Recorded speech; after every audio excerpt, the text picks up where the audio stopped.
This is the Volvo V70 I saved 1 week before it's due to be scrapped.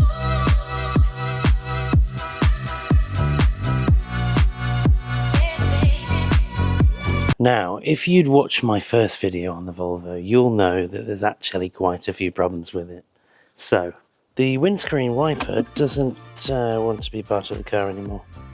The back seats are stuck down. There's also a whining noise, so it's either from the gearbox or the power steering pump. There's also a really strong smell of petrol, especially idle. So there's either a broken hose or a clip, or maybe something wrong with the fuel tank. It's going to need 4 brand new discs and pads because there was a big judder on the motorway, especially under braking. The car was sat for a while, so all of the tyres are going flat.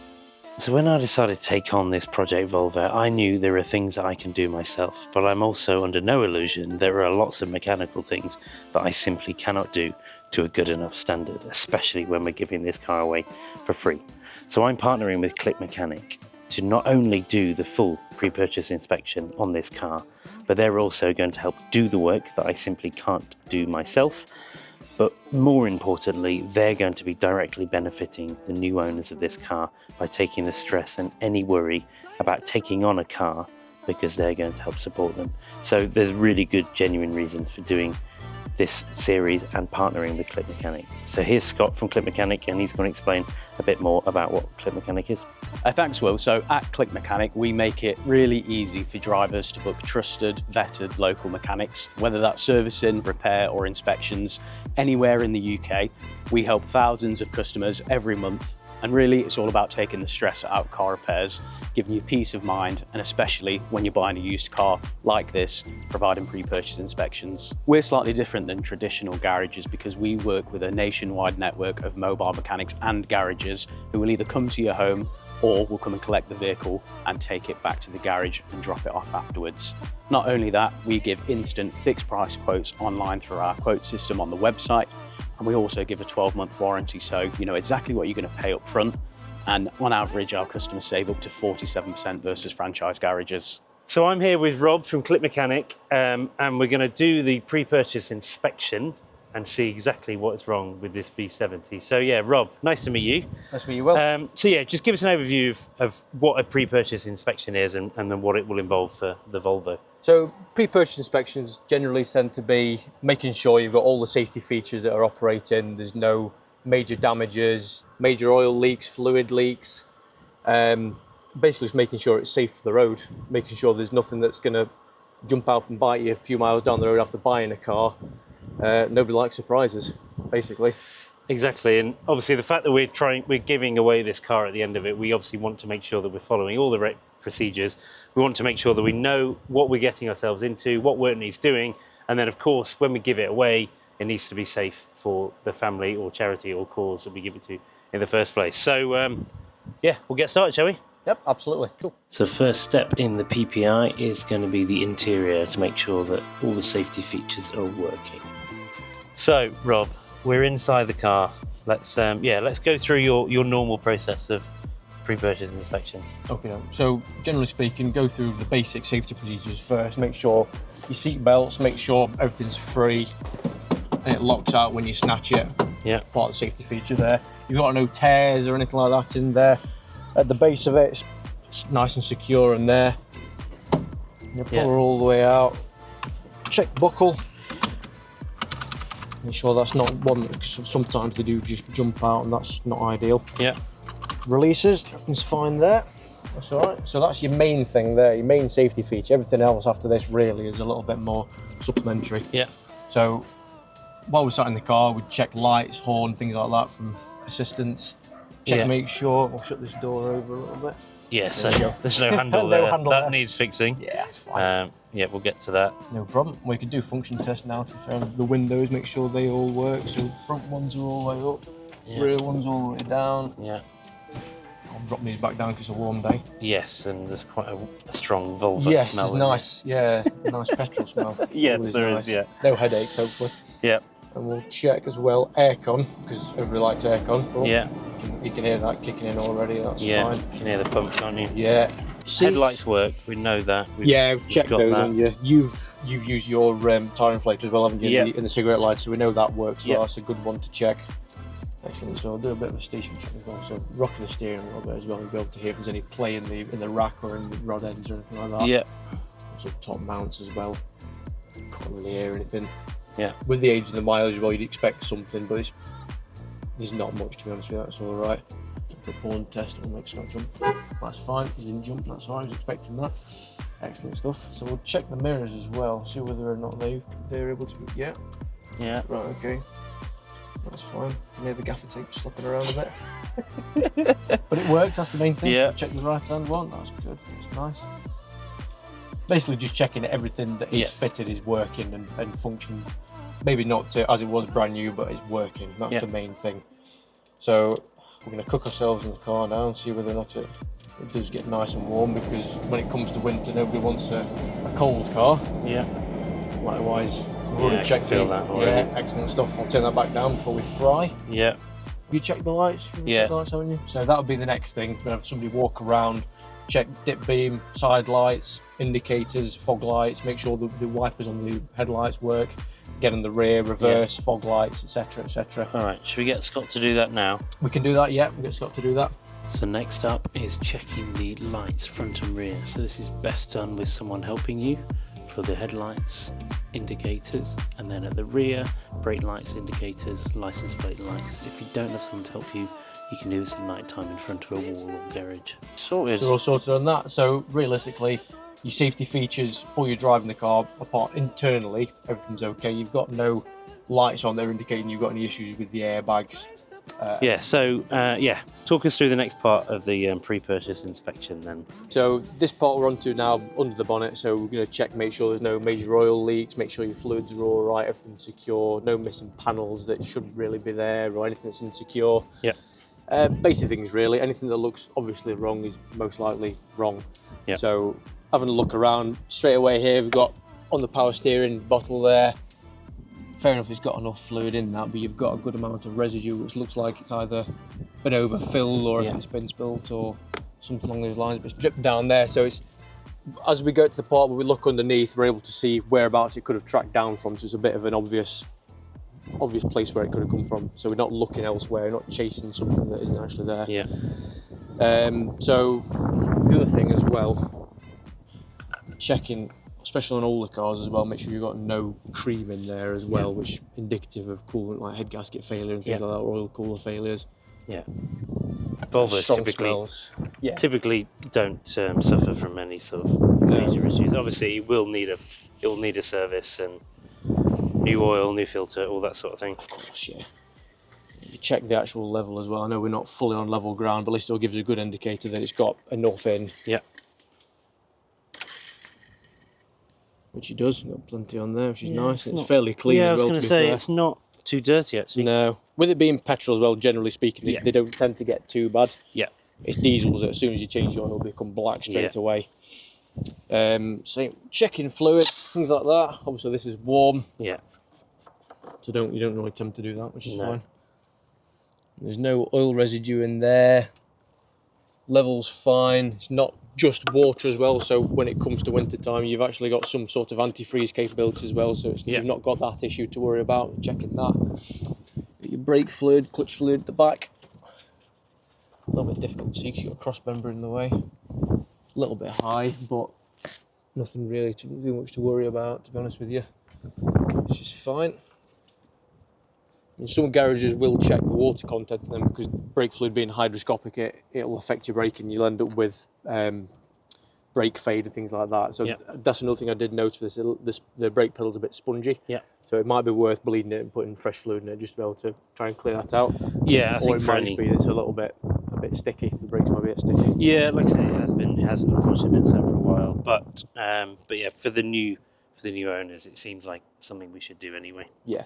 Because on MOT as well, when they do the brake test, the tester will then be able to see as well. They'll feel it's a little bit spongy. They might advise it potentially, saying they might need bleeding. Checking in here down the side of the engine. It's the only real side of the engine you can actually see down. A bit difficult with the camera, but you can see that obviously with this power steering leak, you can see there's a little bit of residue down there. Nothing major, to be fair. It looks worse than it is. There's probably a lot of dust that's settled in it, so it looks like grease. Yeah. Other than that, your serpentine belt, there's no major cracks. You can see inside the ribs there. It's pretty new, to be honest with you. Tight. Yeah, and when it was running, it wasn't whistling, so you can rule out no squealing or anything. any bearing failure or your tensioner or anything like that's on its way out or anything. But everything looks good. There were no rattles either, so everything's, all bearings are all okay on that. It's a bit difficult to check your washer fluid, to be honest with you, unless it's absolutely at the top, which it's not. You've got a bit of washer fluid in it, but that's fine. Looking around the top of the engine as well, you say we could smell fuel. Sometimes you can look around the injectors, which you can see on there on the inlet manifold. Yeah. They're not leaking or anything like that, so that's good from that perspective. That it's not, the injectors aren't leaking or any of the leak offs are leaking. So that's nothing we can rule out. No top oil leak anyway. No, it's nice and dry, which these Volvos don't tend to leak a great deal anyway, to be honest with you. No. Which is good. Looking down the back towards the exhaust manifold, you've got a little bit of a weep there, nothing to worry about. It's with the age of the car, to be honest with you, just on there. It might be top of the valve cover, but it's only a little bit. You can see down the back as well as a little bit, but again, it's nothing too bad, to be honest with you. It's just something to be aware of, really. Here as well, we've got the advantage. We can actually see the gear linkages. I know you can feel it in the car, but you can see if there's any play or anything like that. Oh yeah. Everything's nice and tight, really. That's okay. That's fine. You can see underneath there. There's, again, no gearbox leaks on the top, which they don't tend to anyway, but we'll check underneath anyway when we get to that point. Yeah. Everything's secure on there. It's nothing obvious. There's no awkward damage or anything like that. It's cable tied together, which sometimes you might miss. It's quite easy to. Look down the back. I mean, you can see, a bit difficult to see with the torch and camera, but you're actually able to see the top of the steering rack and things down there. That's pretty dry as well, which is nice. Sometimes you end up with power steering leaks and it ends up all over your drive and you end up with a right mess. Looking a bit further down the back. Turbo's nice and dry, that's fine. That's all right. So sometimes you end up with turbo seals going, you end up with leaks and it blow by and things like that, and ends up being a bit of a mess, but it's nice and dry as well. Overall, it's nice and clean, to be honest with you. In the engine bay, for the age of the vehicle and the mileage, it's quite clean. Yep. The other thing you can check as well, really, if you're going around, you can see any abnormalities with panels and things like that. You're able to see whether or not it's been in a bump or quite wide panels or missing bolts that don't quite line up in the scuttle panel and things like that. So obviously this has had a minor bit of accident damage, which you can see there. So talk us through how you'd know that that's only panel damage and nothing more severe. So realistically, because you're still able to open the door and everything still lines up, you're actually able to open the door here. You can actually see behind the panel as well. So behind the panel, you've got a bit of a cavity where it actually gives you a bit of distance between the panel and the chassis itself. So that's one way you can check. Sometimes it's not as easy to check, but on this one, luckily it's okay. You're able to check it and see that, yes, it is just a panel. These panels are bolt-on as well, so they're quite easy to get on and off. Not too bad. But yeah, some panels you can't really see inside without taking interior panels and things like that off to be able to actually check them out. But yeah, that's it's not too bad. Obviously, someone would notice it, but it's not too bad. Back under here, with this being gas struts, check, make sure they're all right, which is okay. If it had the lever and the arm that would come up, sometimes it's stow up there, sometimes it's stow down here. Make sure that's in place, because again, if you're trying to check the oil and you drop the bonnet on your head, it's not pleasant, really, not really at all. But generally, overall, everything's pretty nice and clean, to be honest with you.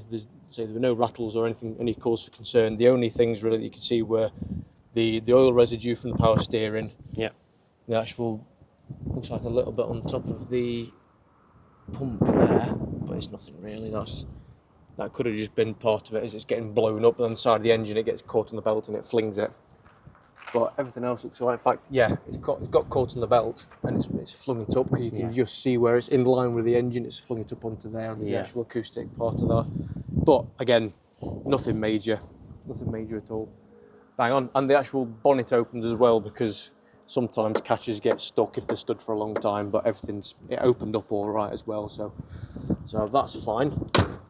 So next up on the PPI is to look at the general condition of the vehicle, and this is just general good advice anyway, so make sure you're looking at all of the car, all the panels, windscreen wipers, condition of the tyres, looking for dents. You can be checking windscreen wipers, looking under the car for corrosion, hole spots, etc. And that's exactly what we're doing here with Rob. He's looking around the entire car underneath till we spot a few issues. Oh, okay. That's come off. That's a good start. Right. That's fine.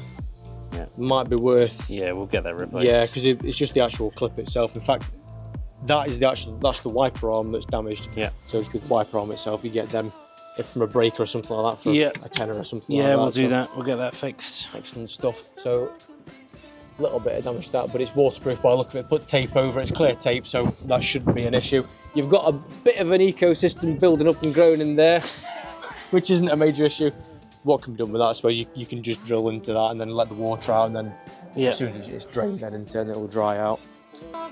So again, Rob's just finishing off the visual inspection here, checking things like exhaust, condition of the doors, again looking for any holes underneath the car, looking for corrosion spots, condition of tyres, etc.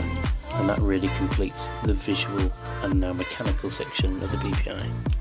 Next stage of the process is to jet the car up and get a real thorough look at the underneath of the car to make sure we know what's going on, what's safe, and what we need to do to get this road ready. Sure, any perishables, any rubbers, hose and things are all okay, in good condition. Checking, make sure tread depths are okay. Just getting a bit more in depth of what we've already had a bit of an overview for. And yeah, just have a good look, make sure there's nothing that's obvious, because some things can look okay. You give it a bit of a pull or have a bit of a harder look, and there could be holes there. You spread out CV joints, it's all convoluted, but you can see there's a bit of a tear a few months later, and there's grease getting flung all over the floor inside your car. So it's worthwhile having a check, making sure, because you might buy the car and drive it straight away, and your CV joints are bone dry, covered in grit and all sorts, grinding away. So that's that part. So get this jacked up, see how we go. So on a normal pre-purchase inspection, you wouldn't typically jack up the car, but because we knew we had this fuel tank issue, we thought jacking up the car is the best way to assess the car all around and get to the bottom of the fuel tank issue. Steering lock's off, we've got a bit of give, so we already checked it, dry steering when it was on the ground, you'll be able to see if there's any play, but right now you can really get a good feel for it. No real play in that. You hear any wheel bearings or anything like that, it's a little bit more difficult like this, but any play in the bushes and bearings, you can usually feel it. Again, able to get a good look up inside there. This spring looks pretty good. Sometimes you end up with broken springs, which, again, MOT failure they don't like. Right a bit up there, you've got your top strut bearing. So when you're turning and it's notchy, that bearing could well be on its way out and failing. So another thing to check there. Any leaks, sometimes you can get fluid leaks that drop down and goes all over the strut, and again, a nice obvious issue there. Not too bad. Now turn our attention to the actual tyre before I go further in. So you can already see there, without needing to do a tread depth test, that's done, that is. That's well done. So yeah, down to 1 mil. So down to 1 mil across 2/3. Yeah, it's ready. It's well ready. What's the legal limit? 1.6 mil across 2/3 of the breadth of the tyre. So she's ready. She's definitely ready. Yeah. Another 100 miles and she'll be like a racing slick. So we'll check behind here. A bit difficult to see, but you've got an anti-roll bar link. It's a bit awkward to see, isn't it? There. So you've got your anti-roll bar link there. You've got a ball joint and some perishable item there because it's rubber. And then down below you've got the same. It's just mirror image underneath. But you get a good idea of what you're looking at around here, because you can have a good feel and have a look and see any more rubbers. You've got your track lens again underneath, but you can't really see it for the camera. It's right at the back here. But again, if you can feel it, there's any play on it. It's nice and secure. Sometimes they've got split pins and things like that, but that's pretty good. That's solid. Again, checking for leaks as well, because sometimes you get the leaks, you get grease and things thrown everywhere. Everything looks all right. Again, bottom ball joint looks okay. No major play or anything like that, which is nice. Excellent stuff. So now it's time to repeat the process on the other side, and as you can see, Rob is just jacking it up, and then we're going to take a look around the condition of the tyre. We're going to be checking for any issues with bearings, CV joints, etc. He's going to check the tread depth, but as we know, the tyres will all need replacing. So we're just having a general look around, making sure there are no broken hoses, checking condition of the springs, etc.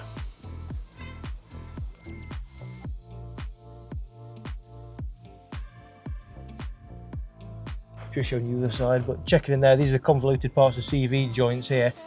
You can actually see sometimes they get perished in the actual the seams there, and then they crack and perish, and they end up with grease getting flown everywhere, like I was saying earlier on. Again, these bushes, these will start to knock over time, but you check them, make sure they're okay. They're not, you can usually see if they're perished, and then you start looking a bit more and pry bar and things like that. But at the moment, everything seems fairly solid and in decent enough nick, which is good. Drive shafts look fairly new, to be honest with you. All right. Excellent stuff. Not a great deal to see, to be honest with you, because I say you can see most of it before. No oil leaks at this part. You can see a little bit further up. I think you can smell that fuel from here, to be honest with you. Yeah.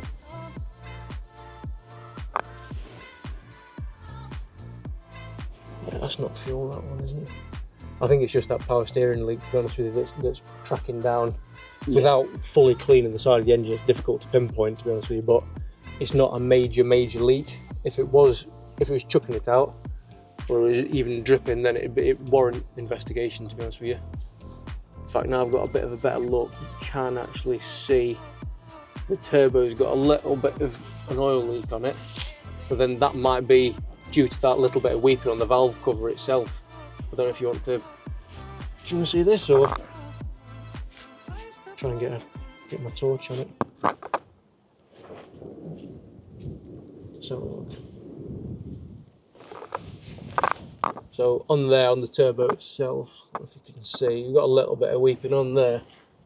A bit of residue, oil residue. It's difficult to tell again whether or not it's coming from the boot or not, but it could well be from the valve cover gasket that was leaking a little bit on the top, which is only minor, so that might just be accumulated over the course of months, so in which case nothing really to worry about. But again, something that can be highlighted and put on the report so that the person who's buying the car would then be aware of it. Prior to inspection, it can give them a bit more of a sway to whether they want to buy it or not. But yeah, everything else looks fairly dry up there, to be honest with you. Nothing really too concerning. Even that turbo, to be honest, isn't too bad. Not great, but not too bad. Exhaust flexi wire here, you can see that it's pretty good. There's no splits or anything like that. They end up going all frayed. But this one looks pretty good, to be honest with you. And check and make sure if you're driving down the road they flex. So this part of the exhaust goes onto the manifold, that stays stationary, and then further down the exhaust is mounted on rubber bushes. So this flexi takes up that slack and movement in between the two. So that can over time split and make a bit of a mess. But yeah, everything looks all right under here. Excellent. Lovely. Right, so what I'll do is then I'll lower this back down and then we'll move towards the back to do the same again. So with the rear of the car jacked up, we can then investigate that petrol smell at idle and that pesky fuel tank. Around the fuel tank area, the actual tank itself looks a little bit damp, but then it's difficult to pinpoint. Are there any brackets or hoses? See this, you've got the actual filler, obviously that comes down back inside here. You've got a bit of movement on there, a bit of scoring, but it's not like it's wet anymore. Wet now. It's quite dry, to be honest with you. Quite dry. All the joints are together and that. It's a bit of a strange one, to be honest with you. Can't really see a great deal because a lot of it's tucked up behind the rear subframe. Yeah. But no, there's nothing obviously wet. Even inside the subframe, if it was dripping, it would have dripped inside the subframe. You can't see any residue, it's all bone dry. But you can smell it. It might just be that on the filler neck itself, that some of the seals have gone, it's just passing gas. Yeah. So all it's doing then is venting the gas to atmosphere, and you're able to smell that as opposed to it leaking. Well, that's what we thought, because there's no signs of wet, no leaking on the floor. No. But you can really smell it. Boy, were we wrong. But more on that later. While we're under here as well, anyway, 'cause I'll come back to the tyre while we're under here. So you can see all the bushes and things like that. Everything's pretty obvious. There's a lot of space under here for everything other than the fuel filler lines. Yeah. You can see the anti-roll bar drop link. Not much play in that because you've got rubber U-joints at the back that they clamp onto the subframe.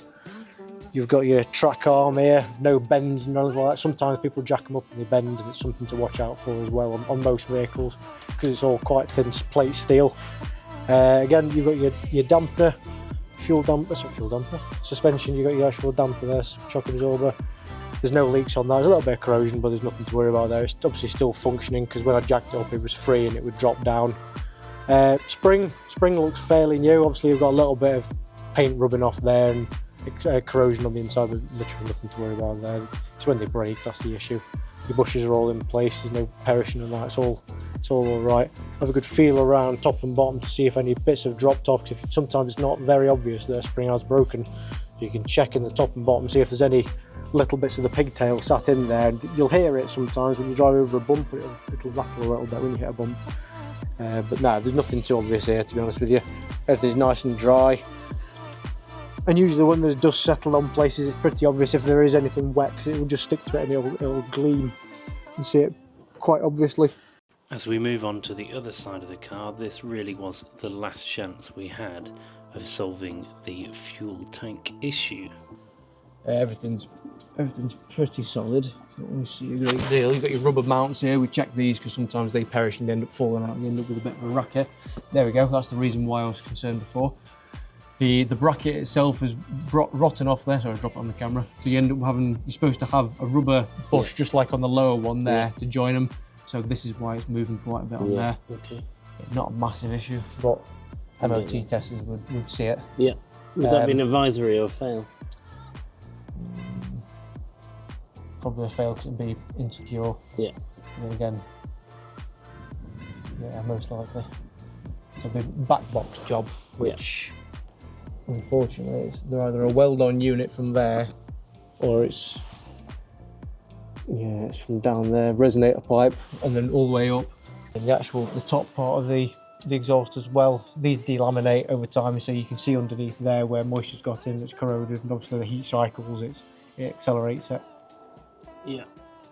So probably looking at a new one of them anyway, to be fair. But same again as on the other side, we check in, making sure everything's all right, there's no distortion and anything like that, making sure bushes are all okay and in place, they're not much play. So just as Rob's starting to check the rear suspension and bushes, etc., I notice that the fuel tank's starting to leak from the front. So Rob, with his spidey senses, goes down to check it out. Yeah. There you go then. That's coming from the top of the tank, that is. Right. So,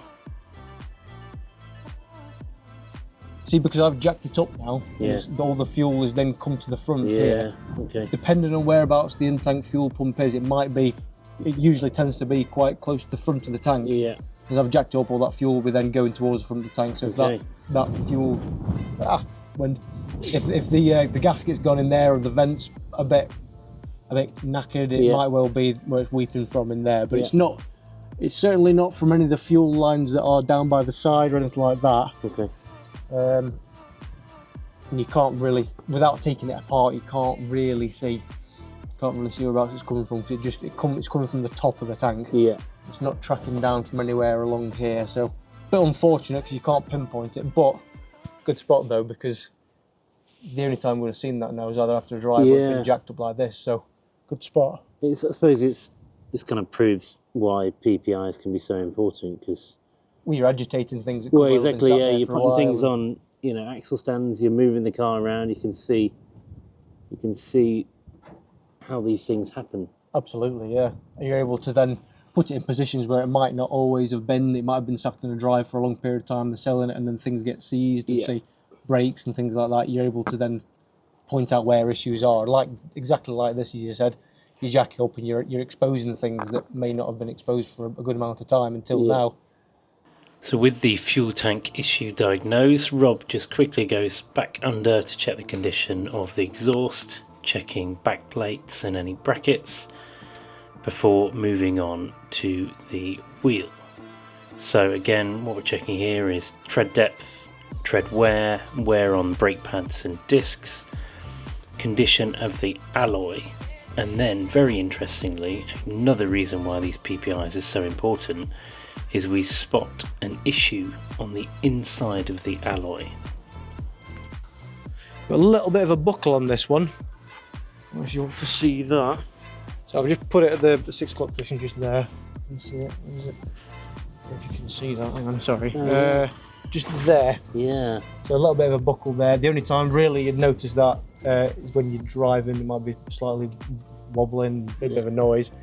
It's not too bad. Sometimes you get ones that are really bad and you'll get MOT testers, you get tyre fitters that will refuse to fit the tyre onto them, so you have to replace the wheel. Yeah.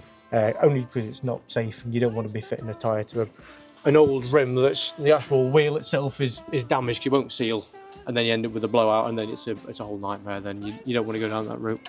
So is that worth replacing with that buckle? With it not being too bad, it looks more of a little bit of a dent rather than actual buckle, to be completely honest with you, mate. It's a bit of a chip, so what it might well have been, somebody's reversed a little bit quicker into a curb, maybe.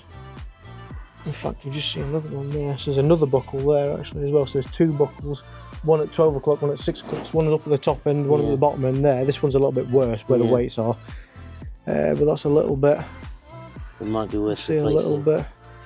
Doesn't seem too One bad. alloy. You've got a lot of sealing mating face all the way around. Yeah. So you might be okay with it. It's not as if it's fully distorted, but you can see in certain parts here, you can see the tyres divoted a little bit there. Yeah, you can. It might be worth getting it changed for what it's worth. I mean, for a set of wheels for one of these, I can't imagine them being too much money, to be honest with you. You get them from a breakers for quid or something like that. But on the whole, nice. Great. Pretty nice. That's good result. Yeah, it's pretty good. We've got a running list of things we need to do. Yeah, there's always going to be a few little bits and bobs. With a car this age and mileage, there's going to be little bits and bobs. So since we've done all the mechanical work, now it's time to plug the code reader into the Volvo to see if there are any codes or hidden problems with the internals. Oh, we're in. No fault codes. So we've got that. That's good. So that's good. That's the engine man. Oh, sorry, mate. Go back into there. So you've got no fault code, which is a good positive thing on this on here. So that's the ECU. Yeah. We can go in and check other modules as well, to be fair, if that's connected, which is good. So what Rob is doing now is he's just going through the rest of the sub-menus on the code reader to make sure there are no hidden issues. The only things that are coming up are small intermittent faults, which we attribute to the battery going dead. So there's stuff like brake sensor sender is too low. So what we're going to do now is clear them and make sure none of those faults come back.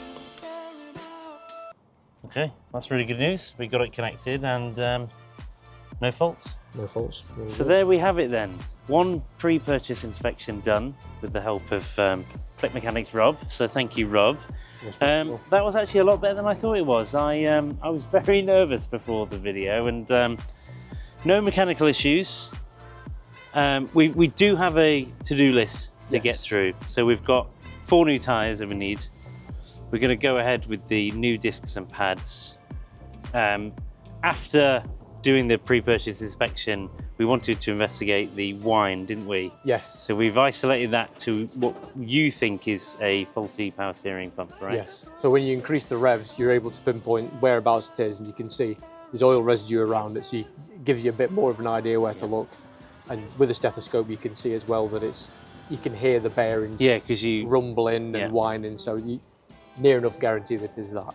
So Yeah. which is good. Yeah, we need to replace the rear wiper arm because that it doesn't spray, does it anymore? Yeah, it doesn't spray, and the clip Yeah. itself for the arm is broken, holding That was the it, yeah. the actual wiper blade itself in. Yeah. Yeah, we've found some dents on the inside of the rear Near side rear alloy. Yeah. So we're going to replace that. We'll obviously get it serviced, all of that sort of thing. But Yeah. and then obviously the big one was the fuel pump. The actual, the fuel tank itself with the leak on top. Yeah, Yeah. we know there's a leak there, especially when the car's leaning down on rear axle stands. So Yeah. that's going to take some investigating. But actually, broadly speaking, for a car that's been sat for quite a while, 19 years old, I think that's pretty good. It's not bad at all. Yeah. Not So bad at all. yeah. So over the next few weeks and months, we'll get this road ready and we'll give it away. So thanks for watching. If you've liked this video, please like it. Subscribe so you can follow the whole Volvo journey. Thanks to ClickMechanic and Rob. And yeah, see you next time.